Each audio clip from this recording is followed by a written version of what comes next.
Buenos días. Hoy vamos a sostener nuestro segundo encuentro de náhuatl clásico. Y los temas que vamos a tratar son, vamos a salir de dudas por algunas preguntas que he recibido sobre si el náhuatl es o no una lengua, o qué es, o de qué se compone. Vamos a tratar también las características principales de esta lengua, o de esta forma de habla, y vamos a tratar un poco la conjugación. Ahora bien, en la sociedad mexicana se le suele llamar a las lenguas nativas dialectos. Esto no es porque la gente sepa de lingüística, sino por desprecio. En la percepción popular, la palabra dialecto connota algo inferior. Y por supuesto, la población mexicana piensa que solo las formas de habla que vienen de Europa merecen ser llamadas lenguas. Al español la gente no le llama dialecto, le llama lengua. Al inglés le llama lengua, al francés, al ruso, al chino se le llama lengua. Pero al náhuatl, maya y demás lenguas producidas por América se le llama dialectos. Esto está muy profundamente arraigado en esta sociedad y hay que insistir una y otra vez porque no solo refleja ignorancia, sino también refleja desprecio. Y por supuesto, si empiezas despreciando tus propias raíces, lo más profundo de tu identidad, vas a despreciar el resto. De ahí para arriba vas a despreciarlo todo. Y eso explica que la sociedad mexicana, como la sociedad latinoamericana, como un todo, permita que ocurran cosas indignas. Y no me quiero meter en este asunto porque no debo hablar de política. Ahora bien, para usar apropiadamente conceptos como lengua y dialecto, tenemos que entender cuál es su función, cómo se usan, por qué los usan los lingüistas. Quiero decirles ante todo, por alguien que me preguntó, que el náhuatl es un idioma hablado y por lo tanto una lengua. Hay muchos tipos de idiomas, hay idiomas escritos, hay idiomas con puros símbolos abstractos, hay idiomas que, por ejemplo, cibernéticos. Cualquier forma de entendimiento es un idioma. Ahora, si ese idioma lo estamos hablando, eso es una lengua. Quiero decirles también que hay dos tipos de lenguas, las naturales y las artificiales. Las lenguas naturales, por ejemplo, el español es una lengua natural, surgen de manera gradual por incorporación, es decir, por añadidos que le van haciendo los pueblos le van añadiendo vocabularios, reglas, formas de uso, refinamientos literarios. Así que son naturales, van creciendo de manera natural. Luego, siempre hay un pueblo detrás de ellas. Las lenguas artificiales son creadas en una mesa y con propósitos dados. Por ejemplo, hay lenguas que se crean para series de televisión. Digamos, la lengua de los moradores del planeta tal. Otras lenguas son, no sé, para novelas, obras literarias escritas. Otras lenguas son para experimentos sociales. Hay ocasiones en que las lenguas artificiales pasan al gran público y se empiezan a volver naturales. Eso le pasó, por ejemplo, al Esperanto, que fue una lengua completamente hecha de diseño en una mesa. Y sin embargo la gente la aceptó y actualmente la hablan millones de personas. Y le está pasando ahora a una lengua que se creó para la serie Star Trek, que se llama el Klingon. Bueno, pues ahorita hay una flamante federación de hablantes de Klingon en el planeta. No son muchos, pero son muy entusiastas. Entonces eso le da una cierta solidez a la lengua y está haciendo incorporaciones, está creciendo.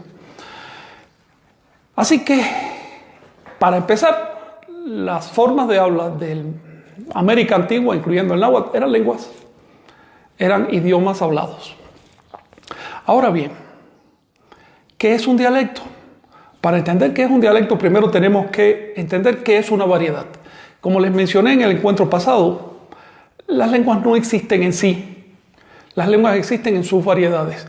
Ya les insinué algunos tipos de variedades. Por ejemplo, hay variedades por edad. Los niños no hablan igual que los adultos. Y no es que hablen defectuosamente, es que hay un modo específico como hablan.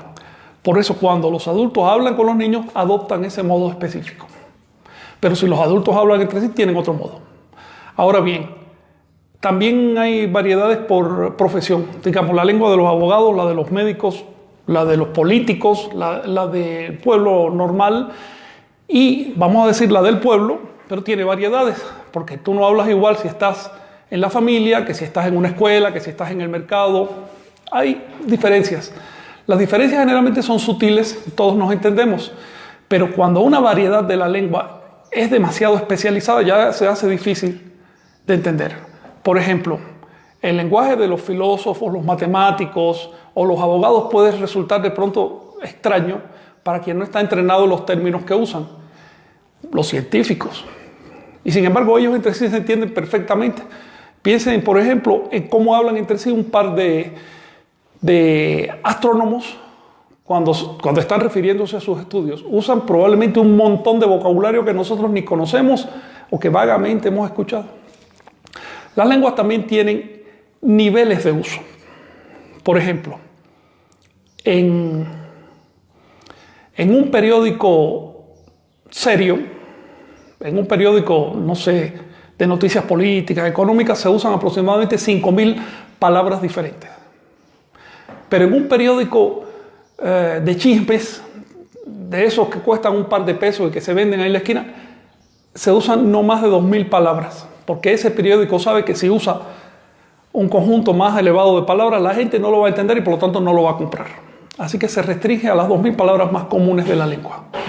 Si te vas al seno del hogar, a lo que se puede hablar de manera así muy simplona, en torno al fogón, en torno al comedor, se usan unas 1.000 palabras, lo necesario para pedir comida, ofrecer algo y demás. En otras palabras, la lengua tiene niveles y esto es muy importante cuando se trata de las lenguas nativas de América. El objeto de esta clase, el objeto de estos encuentros y de muchos otros que se están haciendo ahorita en México y en el resto de América es tratar de preservar estas lenguas.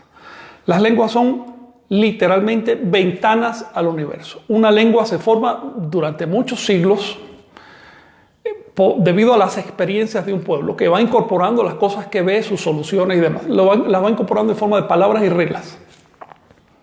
Por lo tanto, una lengua refleja las experiencias de un pueblo. Es el modo como un grupo de personas percibió y logró solucionar y además logró sobrevivir.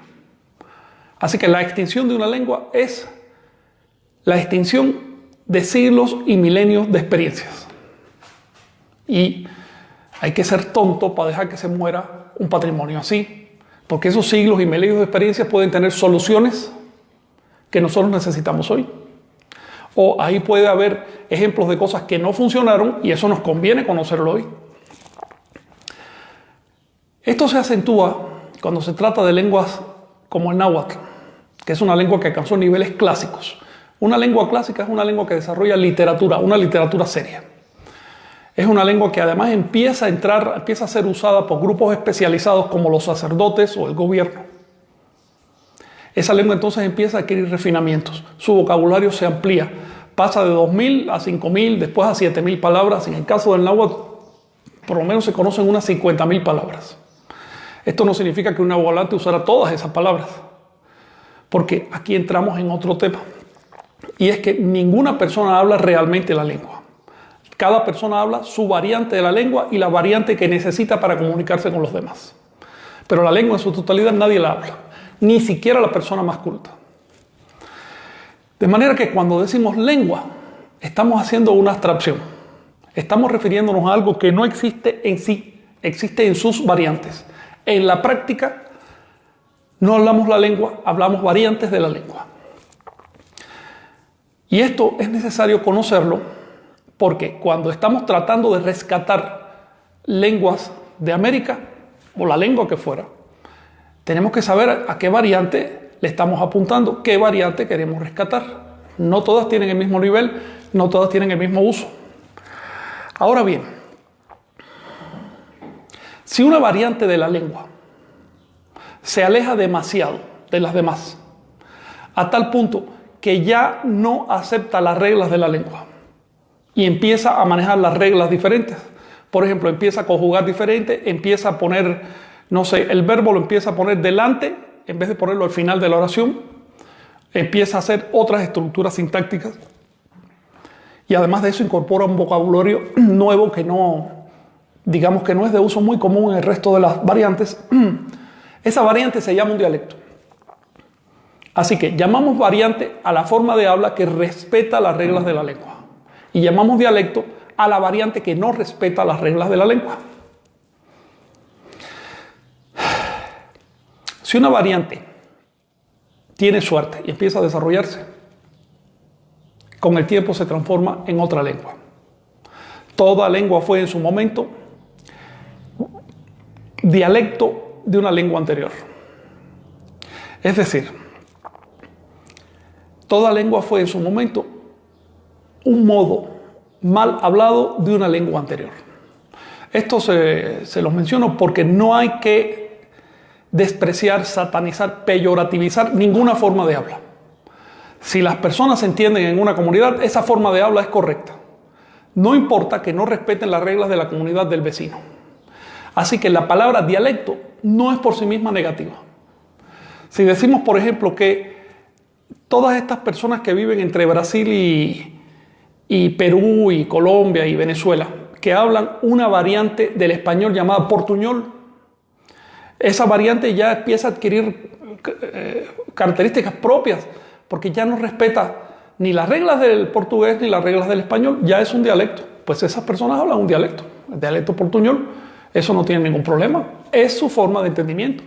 Si ese dialecto recibe apoyo de la sociedad, si se empiezan a escribir obras en ese dialecto, termina convirtiéndose en una lengua, es decir, termina canonizando, digamos, termina sancionando sus reglas y sus vocabularios. Empiezan a surgir especialistas que dicen, no, estas son las palabras correctas del portuñol, este es el modo como se debe unir los términos, cómo se deben unir las sílabas, etc., ¿no? Ahora bien, en la actualidad, ninguna de las lenguas de origen prehispánico de México tiene un canon, tiene una autoridad. Ninguna de las lenguas tiene un grupo de especialistas de respaldo que sean aceptados por todos los hablantes y que digan cómo se debe hablar esa lengua. Si vamos al caso del náhuatl, vas a ver que hay especialistas por todos lados, pero todos compiten entre sí o se oponen entre sí, cada cual tiene su teoría. Y los grupos hablantes ni siquiera leen a esos especialistas, les da igual, cada grupo sigue conjugando a su manera y pronunciando sus palabras. En otras palabras, la lengua náhuatl está en estado dialectal. Todas las lenguas indoamericanas de México están en estado dialectal. Únicamente lenguas indoamericanas del sur, como el quechua, el aymara, el guaraní, etc., han conseguido canon, han conseguido una autoridad, una institución, una casa escolar que diga, debe ser así. Han conseguido que el pueblo acepte eso. En México todavía no hemos dado ese paso. Por supuesto, un náhuatl hablante que también habla español se acoge a las reglas de la Real Academia del Español porque le conviene. Pero si tú le dices, mira hermano, existe aquí un gran volumen de gramáticas, diccionarios en la lengua náhuatl y vale la pena respetar eso. No, él prefiere seguir hablando como se habla en su montaña, como se habla en su aldea. Porque así percibe el sabor de la identidad. Se siente identificado con un grupo, aunque sea chiquitito. En cambio, una cosa tan literaria como los diccionarios y la gramática, eso no le interesa mucho. Y por eso se está perdiendo la lengua. El rescate de náhuatl significa el rescate del náhuatl clásico, es decir, el rescate de la literatura náhuatl, el rescate de los usos pulidos finos de la lengua. ¿Sí? Hay una pregunta. Sí. Buchot pregunta, si nuestros antepasados nahuas escribían con glifos y queremos rescatar su lengua, ¿sería prudente aprender a escribir en su glífica? Es una excelente pregunta, Rosita. Ya esto lo toqué en el encuentro pasado, las diferentes ortografías. Les voy a poner ejemplo con el nombre del país nuevamente. El nombre del país se escribió cuando llegaron los españoles así. Pero en 1815 hubo una convención ortográfica, una reunión de lingüistas que dijeron, A ver, esto es incorrecto porque pronunciamos J, así que el país se debe escribir así. Bien. Sin embargo, el nombre real en náhuatl, el sonido real es este.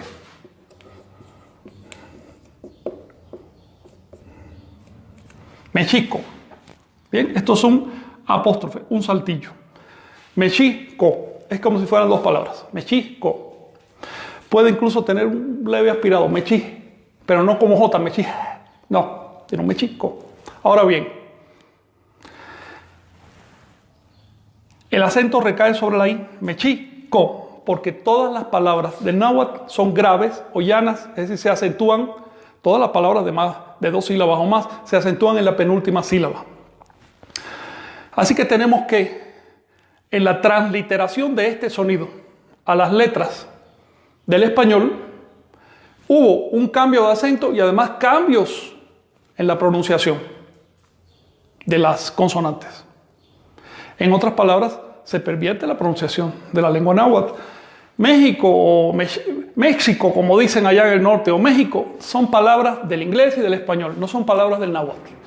La palabra más cercana del náhuatl es Mexico. Si queremos hablar náhuatl al país, habría que llamarle Mexico, pero se da el fenómeno de que los náhuatl originales no le llamaban al país así. Le llamaban en todo caso a náhuatl, pero no Mexico. El nombre de México ya es un uso criollo. En otras palabras, la lengua también se somete a una historia. Si queremos ser puristas, tenemos que conocer la historia. Así que poner en una obra de teatro a un Moctezuma hablando de México, eso es un anacronismo, eso no es correcto. Él ni siquiera se le ocurría darle el nombre de su propia ciudad a todo el país, no era tan arrogante. ¿Ves? Luego, si queremos ser absolutamente fieles al sonido, tenemos una de dos. Usar una ortografía fonética, que es lo que recomienda la Secretaría de Educación Pública, para que el estudiante no se confunda, o usar los glifos con los que se escribía antiguamente la lengua. En el caso de México, se componía de el término mestli, que significa luna, y se escribía así. A ver si me sale. La luna. O si quieres así, vaya. Mestli. El siguiente término que se usaba era xictli, que significa ombligo. Y se escribía así, a ver si me sale. Sumo ombligo, saliendo de una placenta. ¿Bien? Y el último término que tiene, o con el que se compone la palabra, es comitl, que significa olla, y por lo tanto se escribía como una olla, así.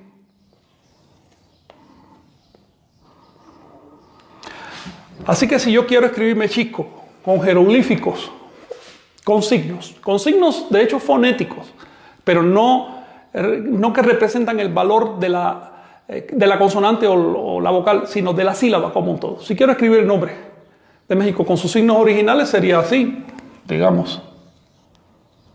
Mexico.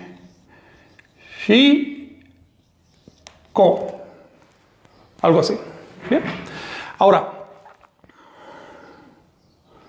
ya que mencionamos este nombre como ejemplo, vamos a entrar en el tema de las características principales de la lengua, ya de una vez. Fíjense que cuando compongo, cuando aglutino, cuando incorporo, que es como se dice en lingüística, el término mezcli con el término xictli, lo primero que pasa es que elimino el sufijo tli. Tli solo es sufijo de sustantivos, sufijo nominal, y equivale a decir el o la. Cuando dices mestli, está diciendo la luna. Mestli, la luna. El náhuatl no usa un indicador específico para los nombres, para los sustantivos, sino que les añade un sufijo que funciona como artículo definido. Si es un artículo indefinido, decimos in, eso lo vamos a ver después y lo ponemos delante. Pero tli es el definido y quiere decir la luna. Ahora bien, hay otro fenómeno y este fenómeno ha dado origen a discusiones en la actual sociedad mexicana. Y es que si yo uno mezcli con xictli y le quito el sufijo tli, se me queda mezchic. Sin embargo, el nombre real del país no es Mexico, sino Mexico. Esto de pronto da la impresión que esta raíz no es metz, sino me, que forma el término metl, maguey. Por lo tanto, para un oído nahuablante, esto funciona como el ombligo del maguey, que es un concepto con mucho sentido, porque de hecho el centro ese del maguey, de donde nace su flor y demás, eso se llama el ombligo del maguey. Luego, en una primera lectura diríamos que esto es el lugar del ombligo del maguey. Lugar del ombligo del maguey. Sin embargo, en este nombre se cumple una regla que se llama eufonía. Y es que cuando yo a un término le quito el sufijo y me queda una consonante aspirada, y el siguiente término, el que voy a incorporar, empieza por una consonante aspirada, predomina una de ellas. En este caso, por regla, predomina la SH sobre la TS. Así que no puedo decir Mexico, eso es una incorrección. Incluso si uso el nombre de la luna, tengo que decir Mexico. Para salir de dudas sobre qué raíz hay ahí, si me o mets, puesto que el sonido no nos ayuda a salir de dudas, tenemos entonces que ver la iconografía que se usa para hablar de México.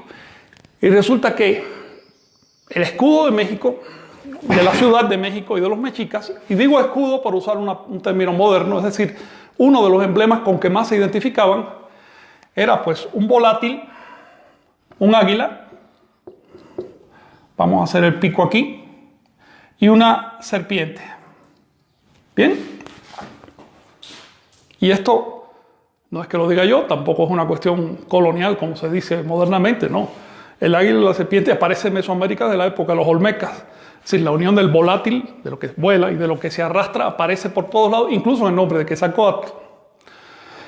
Y por supuesto que hay muchos, si vas ahí a la sala mexica del Museo de Antropología, vas a ver varios relieves en que aparecen juntos el águila y la serpiente. Recuerdo de hecho un relieve mexica que se ve directamente al águila agarrando la serpiente. Y si lees el poema fundacional, que por supuesto no es hispánico, es muy anterior a los españoles, el poema fundacional que se leyó, que se declamó en 1325 cuando se fundó la ciudad, dice claramente, este es el lugar donde el águila devora a la serpiente. El águila representa al sol, la serpiente representa a la luna. La ciudad fue fundada en un momento especial en que el sol se alinea perpendicularmente con la tierra, eso se llama paso cenital del sol. Y ahí la tierra es representada por la luna. Así que hay una posición sol-luna de mucho sentido filosófico, astronómico y de otros sentidos también. Incluso Nahuali. En ese momento se aprovechó para fundar la ciudad. Y ese contenido solilunar está implícito, no solo en el escudo, sino también en el nombre de la ciudad. Así que dejarlo simplemente en maguey es demasiado pobre. Sin embargo, repito que para un nahuablante, aquí hay una raíz me que vale como metl, que quiere decir maguey. Por lo tanto, se está cumpliendo un fenómeno que se da con mucha frecuencia en los términos importantes de la lengua. Por ejemplo, los nombres de las deidades. Recuerden que voy a decir dioses o deidades entre comillas, porque en realidad se trataba de principios o poderes naturales, no de seres sobrenaturales. Pero bien, en los nombres de las deidades, o en un nombre como Semanagua, que es el universo, o Anagua, que es la tierra, vas a encontrar juegos de palabras. Vas a encontrar que aprovecharon para incorporar diversos conceptos, apretarlos. No obstante, a pesar de los juegos que hay adentro, solo hay una etimología, es decir, un origen lingüístico. Y en el caso del nombre de México, es el que les digo, Mezcli, Xictli, Comitl. Así que creo haber respondido a tu pregunta, Rosita, sobre cómo se pronuncia realmente el náhuatl y si vale la pena escribirlo con glifos. Mi respuesta es sí, vale la pena escribirlo con glifos, pero hay que hacerlo con cuidado, porque si el objeto es difundir la lengua, conservarla, hacer que la gente la conozca y la use, y además hacer que difundir su variante clásica, su variante elevada. Eso ya de por sí da trabajo.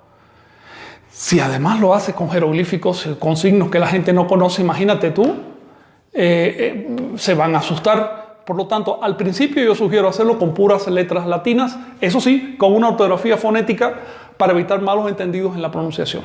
Y poco a poco vamos a ir conociendo glifos. De hecho, si quieres, y en atención a tu pregunta, hoy vamos a conocer los glifos de las vocales. A ver cómo se escribían las vocales. Bien, a ver si me da tiempo al final. Por lo tanto, ¿me recuerdas antes de terminar, unos 10 minutos antes? Vocales. Bueno, ya que estudiamos el nombre de México, vamos a entrar al tema de las características de la lengua. Ustedes han visto que para formar este nombre, yo he incorporado términos. No raíces, no radicales, sino términos. Términos completos. Y al incorporarlos, les he eliminado partes. El sufijo tli de mezcli, el sufijo tli de chictli y también el resto de la expresión comit. Solo me quedo en co. ¿Bien? Esto se llama polisíntesis. Así que con esto pasamos a estudiar las reglas de la lengua. En primer lugar, la lengua náhuatl es incorporativa. Si quieren decirle aglutinante. Incorporativa o aglutinante porque aglutina o incorpora términos. Esto es una cosa importante para cuando estudiamos con un poco más de nivel. Hay que distinguir una raíz de un radical de un término completo. Y lo que se aglutina son los términos. ¿Sí? Otra pregunta. Sí. ¿La raíz de luna viene de pierna? Sí es. Tremenda pregunta. Mira, de hecho, la luna representa el concepto de curva o de pliegue y adopta un nombre en náhuatl, no solo en náhuatl, también en las lenguas del Viejo Mundo. Por ejemplo, ese sonido me aparece asociado a la luna no solo aquí, sino en sánscrito, incluso en latín, donde adquiere una N por medio. Mens significa luna y significa también mes. Y aparece, por ejemplo, en el nombre de el mazatl, el venado, representando la pata o lo que se pliega. ¿Ves? Y aparece, por ejemplo, en el concepto de mestli, que ya no es luna, sino veintena. Los 20 días que se aglutinan en el calendario. Ahora bien, como veintena representa entonces los 5 dedos de los pies y de las manos, y por lo tanto reafirma el concepto de extremidades o patas. En otras palabras, sí. Mestli viene de una raíz que antes de significar luna significaba pata, y por extensión dedos. Ahora, vamos a la primera de las propiedades que le vamos a asignar a náhuatl. Náhuatl tiene 4 propiedades principales. Hoy solo estudiaremos 3. Estas 4 son que es una lengua incorporativa, una lengua polisintética, una lengua eufónica y una lengua desambiguadora. Cada una de estas propiedades modifica el sonido. Eso es muy importante. Lo que le da naturaleza a la lengua, lo que le da características, es lo que se hace con el sonido. Así que si tú tienes un conjunto de palabras y de pronto las puedes unir, significa que esa lengua es incorporativa o aglutinaste. Pero si al unirlas tienes que quitarles pedacitos para que suene bien, esa lengua es polisintética. Es decir, hace polisíntesis, hace síntesis de la estructura. Y si además de eso tú tienes que modificar un sonido porque el siguiente genera cacofonía, entonces es una lengua eufónica. Pero si esa modificación genera ruido en el entendimiento, es decir, si no entiendes lo que se está diciendo, entonces no la aplicas, y eso significa que es una lengua desambiguadora. Vamos a ver con más detalle estas características, por lo menos las primeras 3, a ver si me da tiempo. Veamos un término como maitl. Maitl. Se escribe así. Mait significa mano. Y un término como cuauitl. que se escribe así. Significa árbol. Bien, tenemos dos términos, cada uno por su cuenta, que se componen de una raíz, un radical y una desinencia, que es un sufijo nominal, es decir, un sufijo sustantivo en este caso. Tenemos aquí, de nuevo, una raíz, un radical y un sufijo. Bien, hay que distinguir raíz de radical. Raíz, por ejemplo, la raíz ma de mano es una raíz abstracta, es un sonido abstracto que alude a las manos, pero no significa mano. Las raíces no se usan en la lengua. En la lengua lo que se usa son los radicales o las raíces aplicadas a las palabras. Así que cuando yo tomo la raíz ma, que quiere decir mano, que por cierto no es casual que se parezca a la pronunciación de mano en español, ya que los nombres de las partes del cuerpo, sobre todo el rostro, son muy arcaicos, muy antiguos, tienen más de 10.000 años y los vas a encontrar en toda Asia, en toda América, casi con los mismos sonidos. Digresión aparte, si tomo esa raíz ma, que alude a las manos, y la quiero convertir en la palabra, en el sustantivo mano, maitl, le añado una i, eso se llama i demarcativa, tiene una función específica y aparece mucho en esta lengua, y después la vamos a ver. Lo mismo, si tomo una raíz qua, que alude a lo que se extiende hacia arriba o lo que vuela o incluso a lo que repta, esa raíz qua está emparentada con coa, que se extiende por la tierra. Y quiero convertirla en la palabra árbol o en la palabra águila. Águila y árbol se dicen exactamente igual. Cuauhtli o variante Cuautli. Bien, y ahora vamos a hablar de por qué esa variante. Entonces, ¿qué hago? Tomo la raíz, le añado una serie de elementos y además un sufijo. De modo que en náhuatl hay que distinguir claramente, lo vamos a ver ahora, entre la raíz, que es la abstracción, y el radical, que es lo que se aplica. En español esta distinción no nos hace falta, porque prácticamente las raíces no se modifican cuando forman palabras, pero en náhuatl las raíces se modifican, entonces se convierten en radicales. Ahora bien, ¿cómo uno estas palabras? De varias maneras. Por ejemplo, puedo decir macuahuitl, espada, que literalmente significa la extensión o la rama o el palo que se toma con la mano. En el término macuahuitl ustedes se dan cuenta que las espadas comenzaron siendo un palo, una porra, así que era una rama que tomabas con la mano, rama, mano. Pero con el tiempo evolucionaron. Quiero decirles que en Anáhuac se crearon dos tipos de espadas ya grandes, espadas como tales para la guerra. Una era de metal, todo de bronce, y en forma curva, así como las árabes. No eran muy largas, esas eran como de este vuelo, así, algo así. Y supongo que se le ponían empuñaduras, solo ha quedado el metal. Y las otras eran de una madera de chonta, es decir, una madera de palma muy fuerte, que era más o menos así. Se les hacía un hoyito aquí para colgarlas de la espalda. Y aquí tenían filos de obsidiana. Estas últimas eran pesadas, eran difíciles de manejar, solo para hombres corpulentos, y eran sumamente efectivas, cortaban lo que fuera, porque el filo de obsidiana es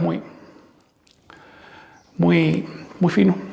Ahora bien, tenemos una primera incorporación o aglutinación de términos. Mait y Cuauhtli produce macuauhtli, que quiere decir espada, pero también los puedo incorporar al revés. Puedo empezar por el segundo, por Cuauhtli. Es decir, Cuam Maitl. Y eso significa la rama del árbol. Es decir, la mano del árbol. Cuam Maitl. Así que estoy haciendo una aglutinación inversa. Esas son flexibilidades que tiene la lengua náhuatl. Podemos componer los términos para acá o para allá, ¿sí? Una pregunta. Jesús Enrique pregunta, ¿cuál sería la etimología de Tlaxcuaquetl, como el barrio de la actual Ciudad de México? Tlaxcuaquetl. Cuauhtli. Hola Jesús, puedes poner Saludos, Jesús. Permíteme terminar esta explicación y hablamos de esa etimología que es arcaica. Quiero decirte que no es del náhuatl más reciente, es de un náhuatl anterior. Ahora bien, estamos que en cierta aglutinación decimos cuamait. En la siguiente, la invertida, decimos macuauit. En la siguiente decimos cuamait. Ustedes están notando una cosa. La palabra mait mantiene en este caso el sufijo nominal. Y aquí la palabra cuauitl mantiene el sufijo nominal. Es decir, cuando hacemos incorporación, eliminamos el sufijo nominal de los términos que están delante, pero el último lo sostiene. ¿Por qué? Porque ese sufijo es el que dice el o la, es decir, el que le da atributo de nombre o de sustantivo. De manera que la regla es eliminar sufijos del primero, segundo, pero nunca del último término en composición. Pero están viendo otra cosa. Cuando compongo primero cuauitl y después maitl, no digo cuau-maitl, sino cuam-maitl. Esto es una característica del náhuatl clásico, que se va perdiendo en las formas ya dialectales. Esta característica se llama eufonía. Así que no solo incorporo, no solo hago polisíntesis o elimino sonido, sino que además hago eufonía o buen sonido. En náhuatl resulta incómodo, resulta incorrecto, de hecho, decir cuau-maitl, porque esta combinación U-M es molesta al oído náhuatl. Por lo tanto, la M contamina o arrastra a la U. Esto es un fenómeno de eufonía o de eufonización de la palabra, así que lo correcto es cuam-maitl. ¿Ves? Luego, insisto en la necesidad de distinguir la raíz del radical, porque aquí cuam es radical, pero la raíz de ese radical sigue siendo cuau. No existe una raíz cuam, la raíz es cuau. Al aplicarlo a la palabra varía su sonido y puede variar muchísimo, como en este caso. Les pongo otro caso, por ejemplo, el número 2, ome.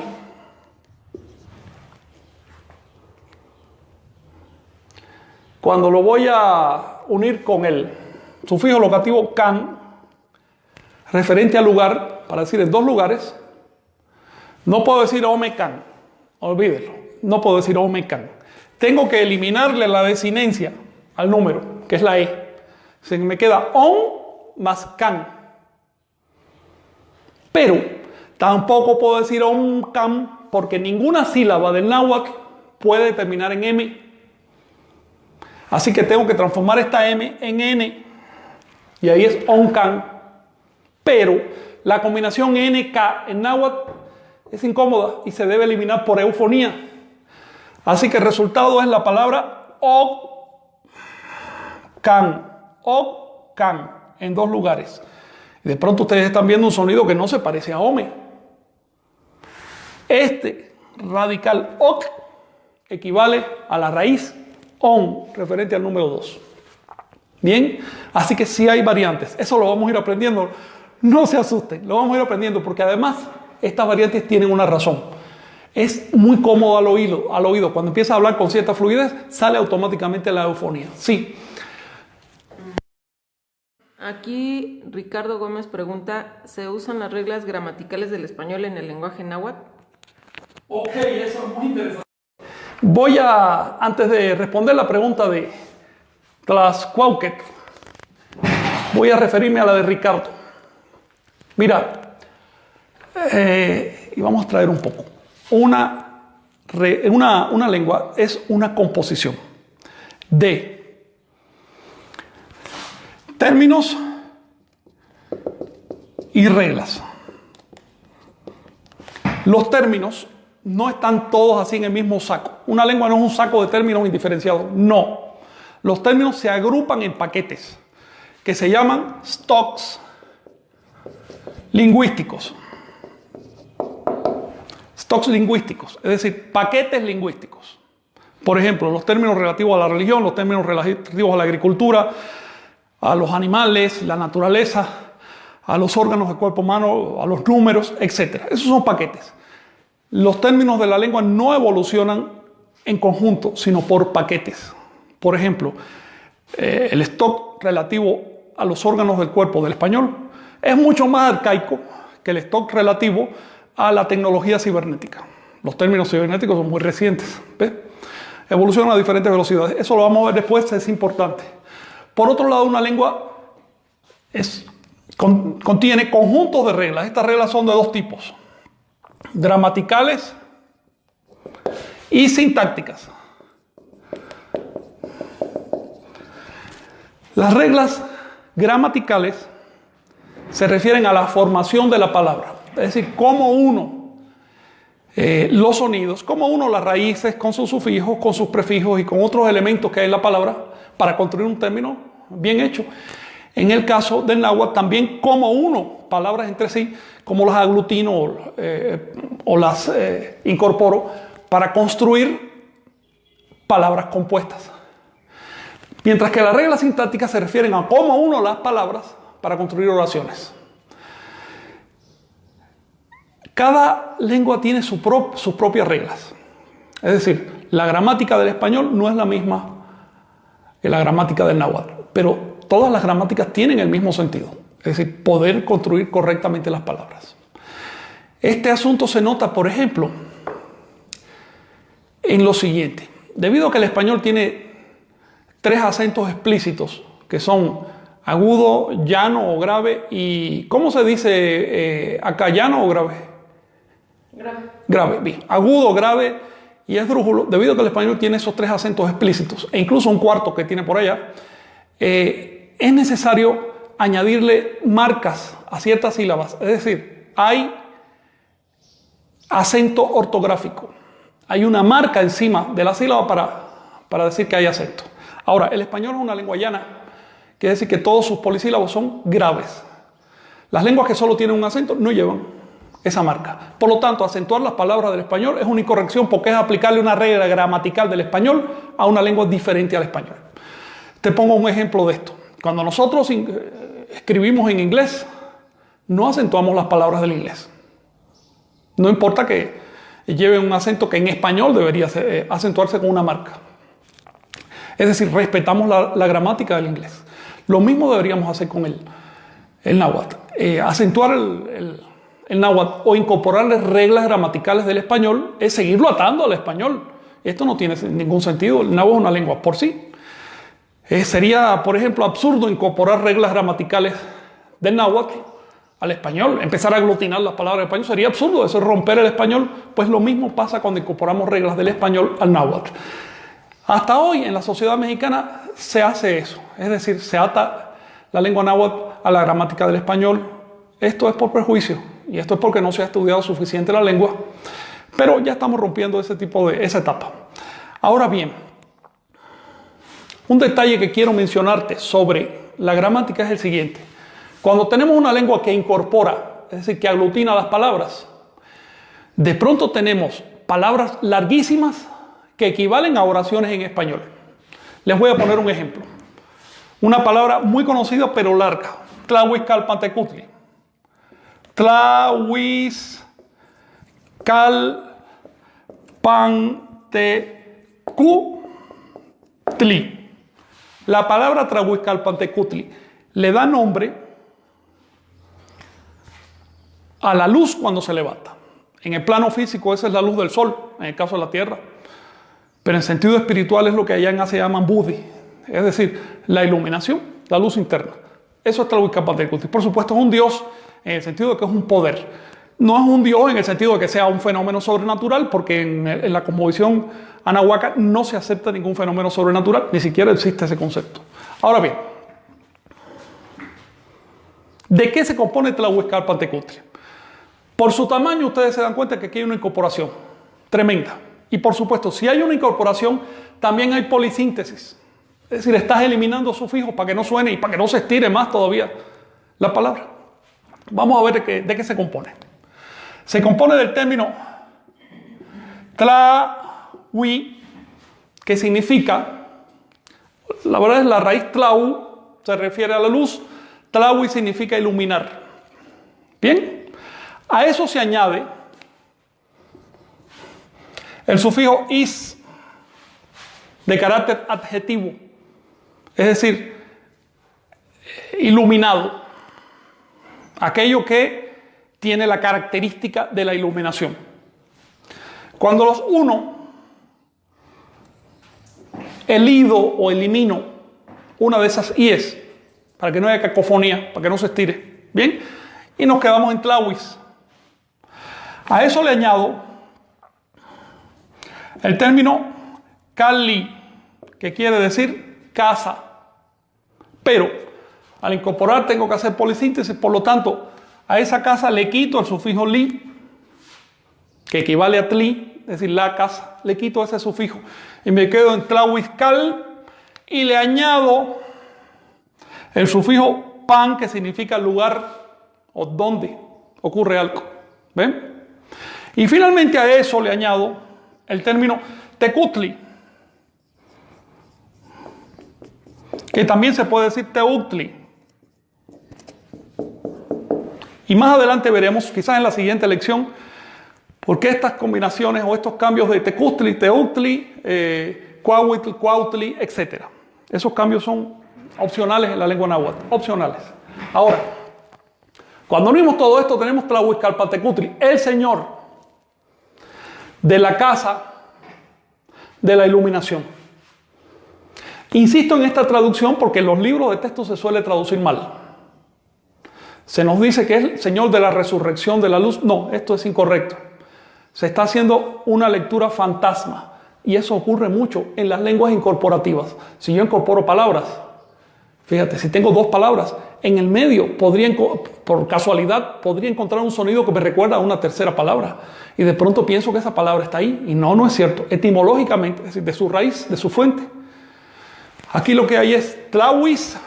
Lo que pasa es que los lingüistas suelen unir este is a este cal, componiendo la palabra fantasma iscali, que quiere decir resurrección. ¿Ves? Y dicen, bueno, pues el Señor del lugar donde resucita la luz.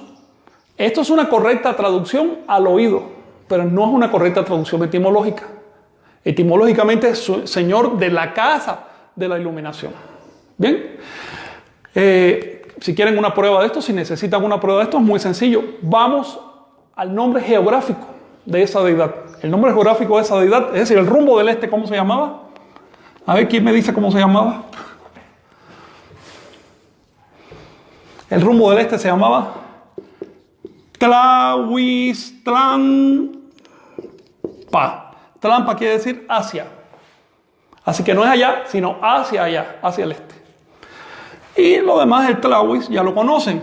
Es de tlawi, raíz tlau, relativa a la iluminación, más el sufijo adjetivo is. Obviamente, en este caso no tiene ningún sentido hablar de resurrección porque no está la sílaba cal. El nombre del rumbo nos permite traducir correctamente el nombre de la deidad de ese rumbo. Y esto es lo que entendía un náhuatl culto. Ahora bien. Sí, la estoy recordando. ¿Qué tiempo tenemos? Tenemos 10 minutos. Correcto. Vamos a la palabra pendiente. Tlaxcuauhquetl. Tlaxcuauhquetl es un término antiguo, se compone de tlazo, que quiere decir atravesar o traspasar. Cuautli, que quiere decir árbol, pero también rama.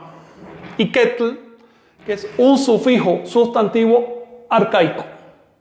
¿Ok? Que se compone de que, es decir, que hace un plural, pero en este caso no se cumple plural más tl. En otras palabras,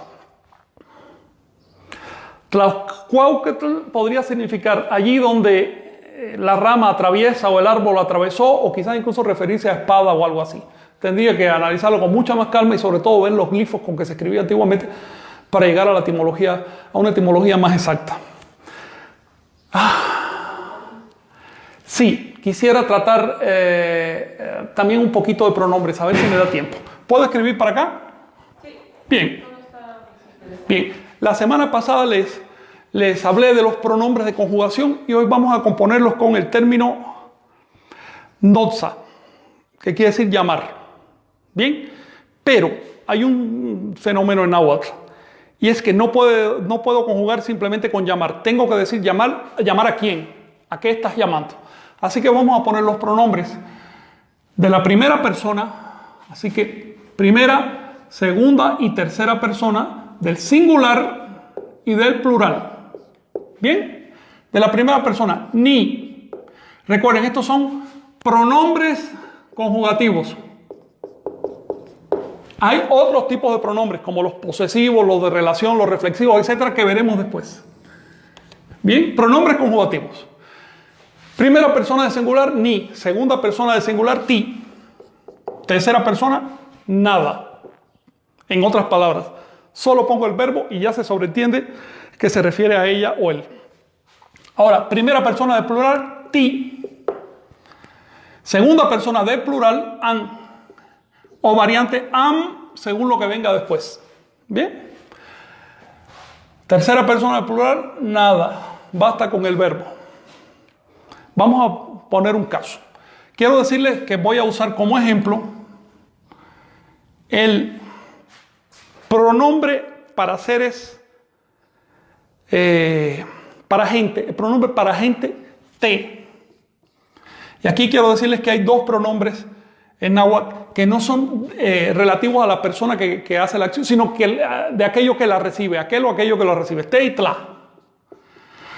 Tla se refiere a cosas, te se refiere a personas. Por ejemplo,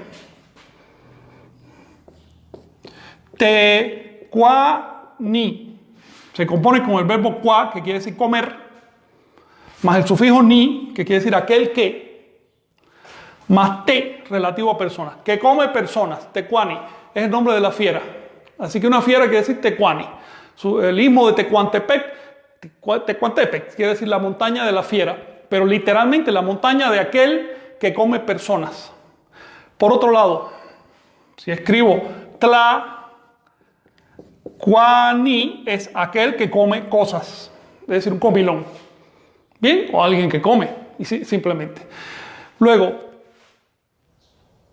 esta partícula te, que en realidad es un pronombre, se refiere a la gente en general, y esta partícula tla se refiere a las cosas en general. Voy a usar hoy la partícula te unida al verbo notza, que quiere decir llamar. Voy a usar este verbo porque es regular y es muy cómodo. Notza, llamar. ¿Cómo se dice yo llamo a alguien? Ni te notza. Todo se escribe junto. Ni te notza. Yo llamo a alguien. ¿Tú llamas a alguien? Ti te notza. Tú a alguien llamas. Ti te notza. Ahora, ella o él llaman a alguien. Más bien, ella o él llama a alguien. Simplemente te notza. Porque no hay pronombre específico para la tercera persona, ni del singular ni del plural. Vamos a componerlo ahora en plural. Nosotros llamamos a alguien. Es muy similar a la segunda persona del singular. Así que fíjense, primera de plural, muy parecido, quiero decirles, a la segunda de singular. Muy parecido. Se usa de hecho el mismo pronombre, pero cambia el final del verbo. Así que ti, te, not, sa, con saltillo. Quiere decir, nosotros llamamos a alguien. Si no le pongo saltillo, se queda en ti, te, not, sa, que es tú llamas a alguien. Bien. Ustedes llaman a alguien. An, te, not, sa. Ustedes en el sentido de vosotros llamáis a alguien. Hago la aclaración porque en español desafortunadamente se conjuga igual la segunda y las terceras personas del plural, lo que es una locura. Y ellos o ellas llaman a alguien te, not, sa, con saltillo siempre al final. Bien. Así que estamos aprendiendo a conjugar no solo de manera directa, sino a través de una partícula referente. Bien. Después vamos a estudiar otras partículas referentes que son un poco más complejas, pero por ahora nos quedamos ahí. Me gustaría conjugar el verbo amar, pero para eso necesito decir yo te, tú me, él le, etcétera, ¿no? Y esos pronombres ya son un poquitito más complejos, pero quiero añadir otros pronombres que van a ser útiles para componer. Si queremos darle énfasis a la composición, usamos pronombres enfáticos, que también se llaman reverenciales. Pronombres enfáticos. Y pueden llegar a ser reverenciales. Es decir, si le añado el sufijo chin, el enfático se me transforma en reverencial. Estos pronombres enfáticos son así. Ne, watl. Te, watl. Ye, watl. ¿Ok? Para el plural. Te, wan, tin. Ame, wan, tin. Ye, wan, tin. Así que, para hacerlo enfático lo pronuncio con E, para hacerlo conjugativo lo pronuncio con I. Como les insinué muy rápidamente la semana pasada, no es casual que en náhuatl se usen pronombres similares a los del español. Por ejemplo, el ti, para la segunda persona de singular, todavía se usa en español. ¿Ves? El ni, recuerda ese nous o ese no, nosotros, por ejemplo, esa N inicial, que también aparece en español y viene del latín. Este es es un invento del náhuatl, pero el primero del plural sigue siendo el segundo del singular. En otras palabras, en náhuatl solo se usan 3 pronombres: ni, ti, an. Y propiamente del náhuatl es an. Los demás los heredó de una lengua anterior, que a su vez los heredó de otra anterior, y así sucesivamente hasta que llegamos a hace 13.000 años.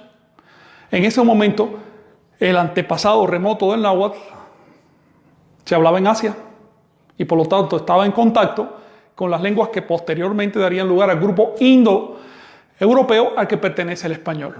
Eso a ver si la semana que viene les dibujo el árbol de las lenguas y cómo se van desglosando. Es una cosa muy linda y nos permite entender por qué hay un montón de raíces que son comunes al náhuatl y al español. ¿Alguna cuestión más? Porque ya queda muy poco. ¿Una pregunta? A ver, la que seguía. Y no se lo voy escribiendo mientras me hace la pregunta. Bueno, Mauricio Orozpe dice si macuili puede ser las orugas de la mano. Macuili, eso es una excelente pregunta. ¿Puedes conectar el micrófono? Sí. Mauricio, aprovecho para saludarte. Macuili es una incorporación o aglutinación. Es el nombre del número 5. En la antigüedad se escribía con una barra. Así de simple. Macuili. Se compone de maitl, que pierde el sufijo itl, que se compone de una partícula i más el sufijo nominal tl, y significa mano. Más oquili, que quiere decir desinencia. Si simplemente dice oquili, la gente entiende que está hablando de gusanos. Pero si lo dices en composición con algo más, con lo que sea, se entiende como excrescencias, desinencia, apéndices. Cosas que salen. ¿Bien? Así que no es cierto que aquili signifique gusano y ya. Significa gusano cuando va solo. En composición significa apéndices. Por lo tanto, los apéndices de la mano. Pero aquí encontramos algo que les mencioné, y es que en la aglutinación o incorporación de términos puede surgir una palabra fantasma. Así que macuili de pronto da la impresión que está formado con el verbo cui, que quiere decir agarrar. Por lo tanto, agarrar con la mano. Así que a un nahuablante que no haya estudiado la etimología, de pronto le parece que es agarrar con la mano. Y este sufijo se lo va a interpretar así. La L pertenece al sufijo lo, que quiere decir lo agarrado, el pasivo, más li, que es el sufijo nominal. La semana que viene, a ver si estudiamos primero el grupo de lenguas a que pertenece el náhuatl, los grandes troncos lingüísticos de Eurasia y de América, y la formación de los sustantivos. Así que vamos a estudiar todas esas terminaciones tl, tli, li y otras que aparecen. Vamos a ver cuál es su articulación, cuándo se usa. Muchas gracias por estar ahí y nos vemos.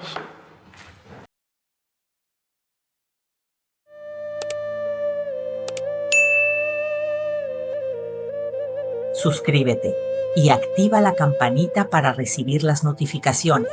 Así no te perderás ningún video.